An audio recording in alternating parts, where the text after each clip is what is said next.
Közüm köremez, keyber adamlardan közüm kördeptir. Namazda kelek başkaklar, bürok köçöde iyilep jatkan jetim jesirlerdi körmegen adamlar kördeptir. Kança adamlar namaz okuyup başkaklar, janıda kıynalıp jatkan koңusu muhtaç bolup tamaka başka nesiler jetpey, şol muhtaçlığını kıynalıp jatpagany körmegen adamlar körde gerek. Şoň üçin urmatly jamaat, polgun kelişince inşallah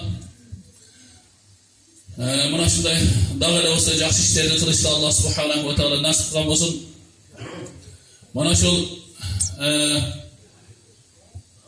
musaba boldunuzlarmı? Ayet namazın tartiplerini aytıp düşünüklü boldu okşayt tuğanlara. Iki rekat ayet namazı okulat deb inşallah düşünüklü boldu okşayt.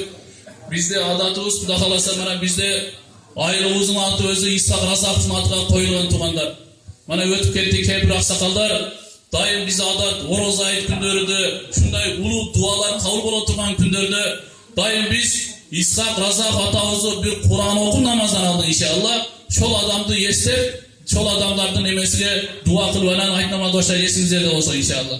Bu kişinin salım ötü çoğun tuğanlar. Bu sadaka cariye, sadaka iki türlü bolup kebir sadakalar toktoy, kebir sadakalar kıyamatla çeyin ölgönden keyin toktoy. Mana kanallarda ağzıp koydu maşallah. Kança adam şu günge çeyin paydalanmadan şu Razak atamızın ruhuga şonu soğu jetip durat eken. Şonun için inşallah. Boldunuzlar mı? Anan inşallah kelingizler Kuda kalasa şu emek kılıp durup İshak Razak'ın ruhuga bir Kur'an okuyup dağı anan keyin inşallah ayet namazı başlayız.